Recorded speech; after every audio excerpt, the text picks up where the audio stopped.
Continuity and change in the Byzantine Empire.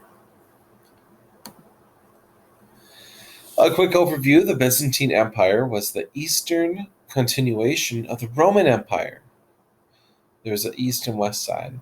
So after the West Roman Empire's fall in the 450s AD, the East lasted from the fall of the Roman Empire until the Ottoman conquest in 1453. So it went on for another 1,000 years. There's continuities. The Byzantine Empire initially maintained many Roman systems of governance and law and aspects of Roman culture. The Byzantines called themselves Romans. The term Byzantine Empire was not used until well after the fall of the Roman Empire, in the Renaissance times. They would have called themselves Romans. There were some changes. The Byzantine Empire shifted its capital from Rome to Constantinople, changed the official religion to Christianity, and changed the official language from Latin to Greek.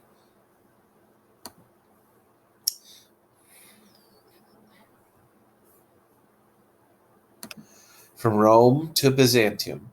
The fall of the Roman Empire was a pivotal moment in world history. It changed history.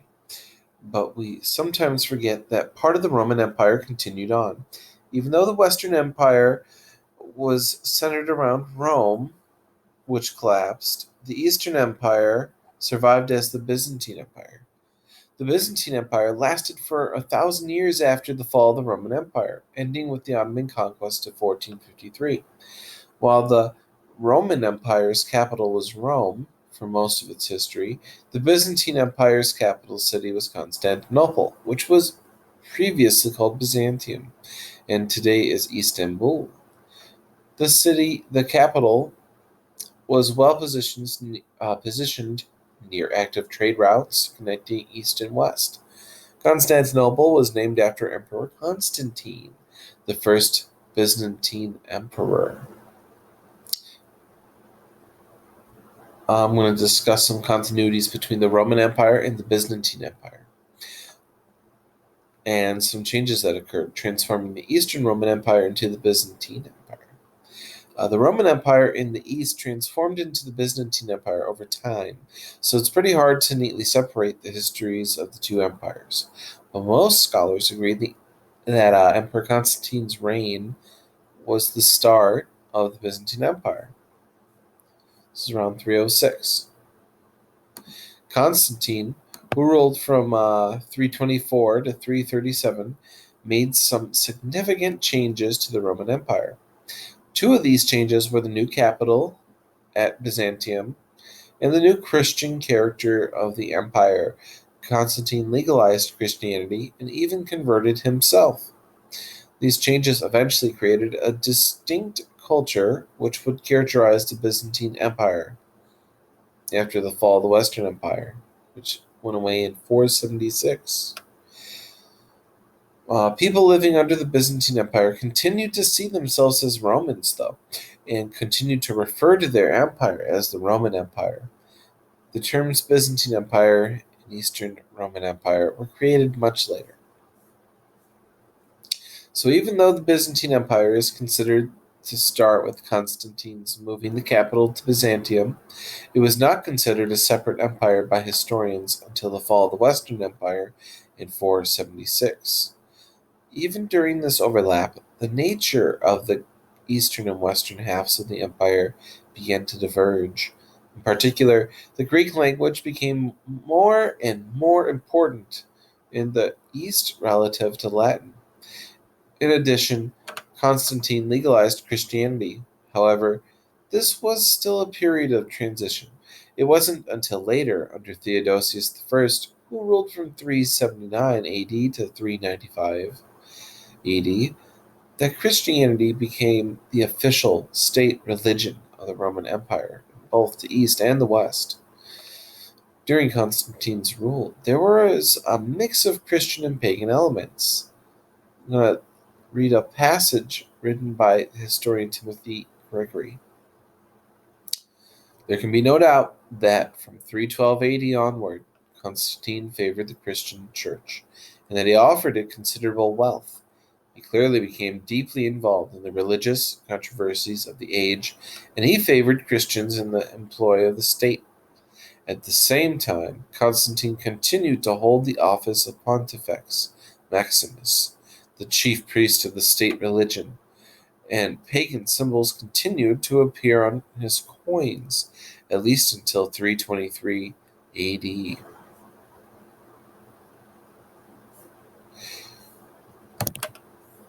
Early Byzantine state. Once the Western Roman Empire fell to Germanic conquest in 476 AD, the Eastern Empire continued on as what historians would later refer to as the Byzantine Empire. The first truly strong Byzantine emperor was Justinian, who ruled the Byzantine Empire from 527 AD to 565 AD. He was able to reclaim much of the Western Empire during his reign. Emperor Justinian also built upon Roman ideas when he put forth a unified Roman legal code, Justinian's Code. Prior to his reign, Roman law had differed from region to region, and many contradicted one another. It was during Justinian's reign that many of the most notable buildings and works of art in the Byzantine Empire were completed. In Constantinople, the Hagia Sophia that you see here was constructed under Justinian's orders. At the time, it was the largest church in the world. Justinian also contributed to Constantinople's growth by creating trade routes linking the capital to major cities to the east and the west. Here's the entrance mosaic of the Hagia Sophia.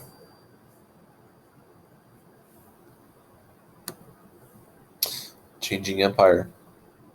Even after Justinian's efforts to reunify the Byzantine Empire, reconquer territory, and institute reforms, the stability of the Byzantine Empire was at risk. Attacks from neighboring groups, including Persians, Slavs, Arabs, Turkish steppe people, all weakened the integrity of the empire. The empire also lacked revenue and struggled to keep up with mounting military expenses.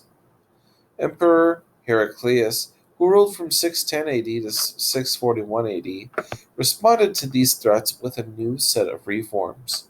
He restructured the military, paying for it by clamping down on corruption and increasing taxes. He also started putting less gold in coins so he could mint more of them, enabling him to pay more soldiers. Despite these reforms, wars with the Arabs and the Slavs significantly damaged the Byzantine Empire and reduced its territory drastically. Though the organization government organization had stayed very much the same since the time of the Romans, the Byzantine Empire began to transform in more drastic ways in the aftermath of these devastating wars. So, how did it change? I'm going to read a passage by a Byzantine scholar, Robert Browning. Since the days of Diocletian and Constantine, at the turn of the 3rd and 4th centuries, rigid separation of civil and military authority had been the rule. Civilian governors of provinces had no authority over troops stationed in the area. Army commanders had none over the civilian population either.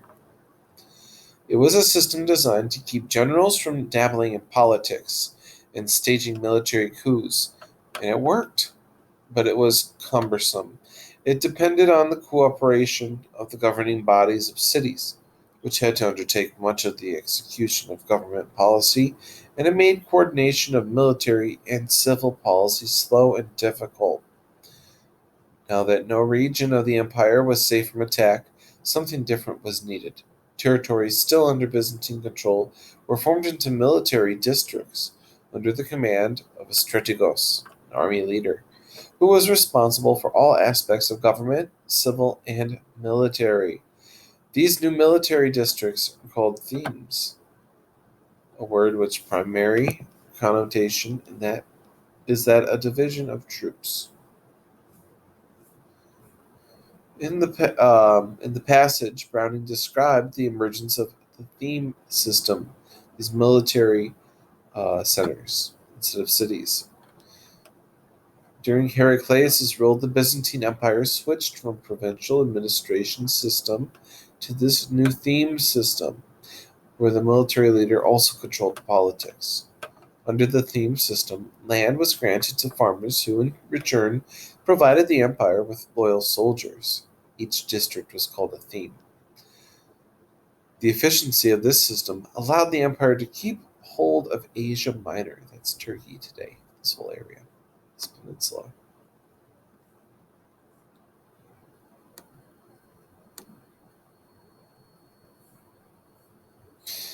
The system was very successful. Because there was not enough money to pay soldiers, land grants were able to subsidize the military. Also, soldiers had a personal stake in the land since it was their own, so you get to fight for land instead of money. By the early 8th century, the Byzantine Empire began to look very different from the Roman Empire. The loss of the empire's richest provinces, coupled with successive invasions, had reduced the imperial economy to a relatively impoverished state compared to the resources available to the neighboring Arab empires. Byzantine government and military had been restructured, and the culture of the empire changed too. As of Heraclius' reign, Greek replaced Latin as the official language. Instead of an urbanized cosmopolitan civilization, the Byzantine Empire became an agrarian, military dominated society caught up in a lengthy struggle with its neighbors. Between the 9th and the 11th century, Byzantine Empire went on the offensive against its enemies and expanded its territory, conquering Crete, the island to the west, Cyprus, and most of Syria. This period saw the conversion of the Bulgarian Serbs and Rus to Orthodox Christianity, permanently changing the religious map of Europe in the face of the Byzantine Empire.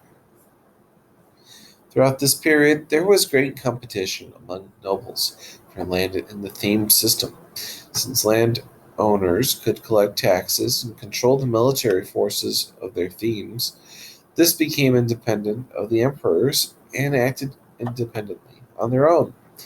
This weakened the authority of the emperor. Why would they listen to him? They had their own army. Landowners tended to increase taxes on small farmers in order to enrich themselves.